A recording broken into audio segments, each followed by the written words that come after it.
கடற்கரையின் எல்லை காவலன் ராவணன் புல், அதாவது மணல் அரிப்பை தடுக்கும் இயற்கை அரணை பற்றி பார்க்கலாமா வாங்க. ராவணன் புல் என்பது பொதுவாக கடற்கரை ஓரங்களில் காணப்படும் ஒரு வகை புல் தாவரமாகும். மணல் அரிப்பை தடுப்பதில் இது ஒரு முக்கிய பங்கு வகிக்கிறதா. இந்த புல் பார்க்கறதுக்கு பார்த்தீங்கன்னா ஒரு பெரிய பந்து போல உருண்டையாக இருக்கும். இதன் இலைகள் நீளமாகவும் கூர்மையான முனைகளை கொண்ட ஒரு முட்கள் போலவும் காணப்படும்.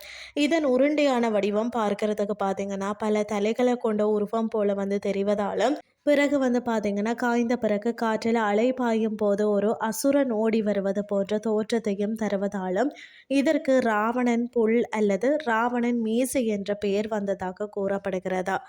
கடற்கரையில் வீசும் பலமான காற்றினால்தான் மணல் துகள்கள் அடித்து செல்லப்படாமல் இருக்கத்தான் இந்த புல் உதவுகிறது. இதன் முட்கள் போன்ற அமைப்போ காற்றில் பறந்து வரக்கூடிய மணலை தடுத்து நிறுத்தி அதன் அடியில் சேமிக்கிறது.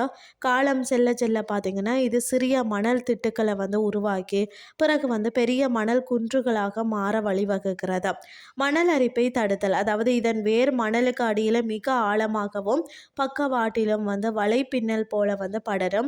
இந்த வேர்கள் தளர்வான கடற்கரை மணலை இறுக பற்றி கொள்வதால் தான் கடல் அலைகளோ அல்லது கடும் காற்றாலோ மணல் அரிப்பை ஏற்படுத்துவதோ பெருமளவு தடுக்கப்படுகிறதுனே சொல்லலாம். கடல் சீற்றங்களில் இருந்து பாதுகாப்பு, சுனாமி, புயல் அல்லது கடல் கொந்தளிப்பின் போதோ இந்த புற்கள் வளர்ந்துள்ள மணல் குன்றுகள் ஒரு இயற்கையான அரணாக செயல்படுகிறது. இவை கடல் நீரின் வேகத்தை குறைத்து குடியிருப்பு பகுதிகளுக்குள்ள நீர் புகாமல் தடுக்கிறதா. 2004 சுனாமியின் போது இத்தகைய கடற்கரை தாவரங்கள் அதிகம் இருந்த பகுதியில தான் பாதிப்பு குறைவாக இருந்ததாக ஆய்வுகள் கூறுகிறது. மற்றது பார்த்தீங்கன்னா இந்த அடர்த்தியான புதர் போன்ற அமைப்பு பல சிறிய உயிரினங்களுக்கு பாதுகாப்பான இடமாகும். அதாவது பார்த்தீங்கன்னா கடற்கரை நண்டுகள், சிறு பூச்சிகள் மற்றது ஊர்வனவிற்கு இது நிழலையும் தங்குமிடத்தையும் கொடுக்கிறதா. சில வகை கடற்கரை பறவைகள் இந்த புதர்களுக்கு இடையே முட்டையிட்டு குஞ்சு பொறிக்கிறதா.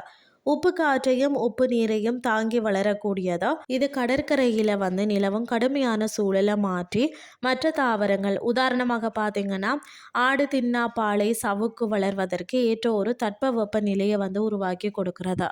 ராவணன் புல்லை பாதுகாக்கும் வழிமுறைகள் பார்த்தீங்கன்னா மணல் குன்றுகளை பாதுகாத்தல், வாகன நடமாட்டத்தை கட்டுப்படுத்துதல், செயற்கை நடவு முறைகள், விதைகளை சேகரித்தல், வேர் துண்டுகள் மூலம் வளர்த்தல், சுற்றுலா பயணிகளுக்கான விழிப்புணர்வு, பிளாஸ்டிக் மற்றது குப்பை மேலாண்மை.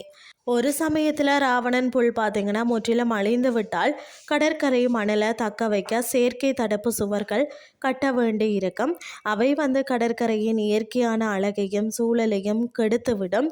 ஆனால் இந்த புற்கள் உயிருள்ள தடுப்பு சுவர்களாக செயல்படுகிறதா. இன்றைய கிறிஸ்டி உங்களுக்கு பிரயோசனமாக அமைஞ்சிருக்கும்னு சொல்லி நானும் நம்புகிறேன்.